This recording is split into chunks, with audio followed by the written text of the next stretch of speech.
wait. Hindi namin dinidisregard yung evidences. Presuppose. Okay, basta, hindi namin dinidisregard yung evidences, pero ang sinasabi namin kasi, yung evidences nandiyan yan, hindi tayo pwede magbulag-bulagan dyan eh. Ang problema yung pag-interpret. Itong mga atheists na to, kung sapat yung evidence, bakit hindi nila maintindihan yun? Yung reason nila napakataas, napakagaling. Ang problema lang yung will to believe. Alam niyo yun? Kaya yun yung kailangan ng presuppositionalism eh. Change your worldview muna, sabihin mo sa atheists. Hindi kasi ganito pag nung according kasi doon sa nabasa ko about Cornelius Van Til sa libro niya, which I have read there. Ang sabi niya, we are, the evangelicals are like Roman Catholics actually, na meron siyang where we have a common ground daw, ganon. So they reject common ground, presuppositionalists. So in a sense, they're rejecting evidences. They're rejecting the use of evidence. It's right there. Medyo misinterpretation I'll read you the page. Medyo misinterpretation yun. Hindi na, ang nire-reject namin yung pag-use ng evidences as starting point.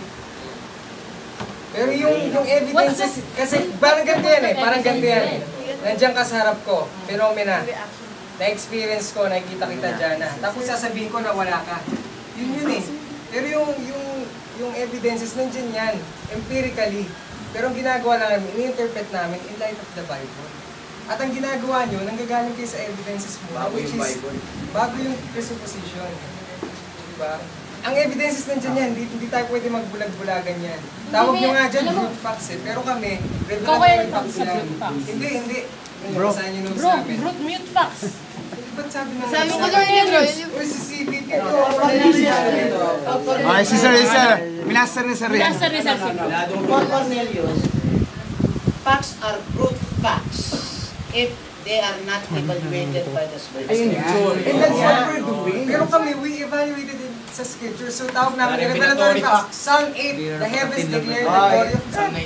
So revelatory facts, lahat ng facts na to, wala tayong makikita sa mundo na hindi nagpro-propose ng isang God na biblical God. That's what we're doing. We are using these proofs, bro, these facts, these evidences, para ma-point sila sa scripture na, huy, tignan mo, totoo yung sinasabi ng Bible, tignan mo tong, tignan mo tong artifact na to. O di ba, parallel sa sinasabi ng suppose mo na yung Bible, Brad. Kaya nga. Ano ang starting point? By presupposition, you mean that you start with God first before the Bible.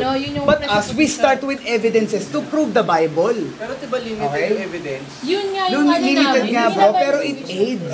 It aids. Presuppositionalism, how far can you go as sir, far as evidence? We can only proving the Bible. Okay. How far can we go? Kung natapos na yung evidences na, ang kasi ni contention ni Van Til, kung natapos na yung evidence, you have gathered all these evidences, 100 to be exact, 100% you gathered. Now, because you have gathered all these evidences, and you're telling now to the unbeliever, the Bible is true because of these evidences.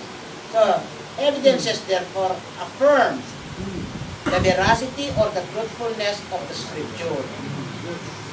Rather than for Van Til,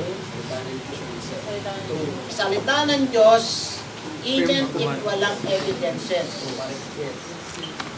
Pero ang contention naman kasi ng evidence diyan is, these are but just aids. Yes, sir. Helps lang ito. Exactly. Now, pero ang mukha kasi, ang ayaw ni Van Til, ang mukha ng Kristyanismo ay parang yung burden of proof.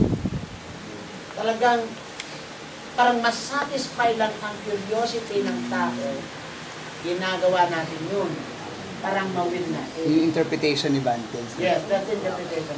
Ang sabi ni Joshua. Yes.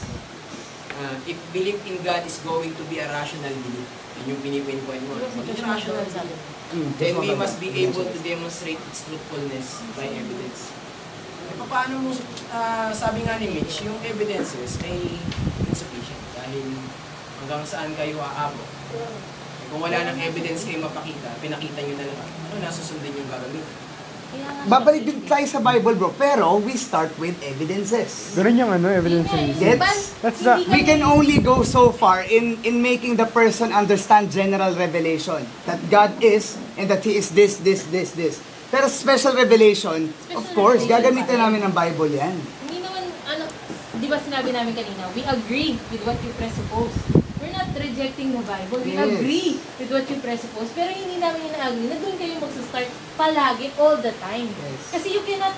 Yung nga lang, pero hindi mo pwede pa yun. Yun nga reason nga ni Bante. Sabi niya, yun nga lang, hindi niyo ipinapakita yung tunay ng kulay muna. Yun ang ayaw niya. Hindi niyo pinapakita yung tunay ng kulay doon sa kausap ninyo.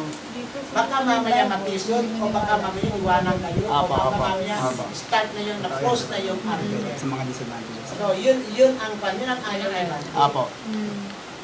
Ito Pero naman po, kay, sir. naman, kay R.C. Sproul naman, kay Norman Geisler, kay Josh McDowell naman, C.S. Lewis, sabi niya, walang problema doon. Sa amin na lang yun. Hindi namin sineset aside ang pagiging Kristiyano namin. It's a matter of methodology so that this person will be won. So yun naman ang kanilang punto doon. Kay Banter, straightforward. Pakita mo yung kulay mo. Hindi naman ikaw unreject nila yung salita ng Panginoon. Pero sabi naman ni R.C. Sproul, kahit doon sa kanyang libro, ang sinasabi niya doon, sayang. Yung pagkakataon, nakausap mo yung unbeliever, pagkatapos, binigyan mo kaagad ng God, binigyan mo kaagad ng God, now without first understanding kung nasaan siya. So, yun naman ang kanyang punto. Now, ang question natin doon is, talaga ba dito nagtatalo yung dalawa? Kasi talaga nagtatalo yan. Hindi sila magkasundo yan. Pero in the end,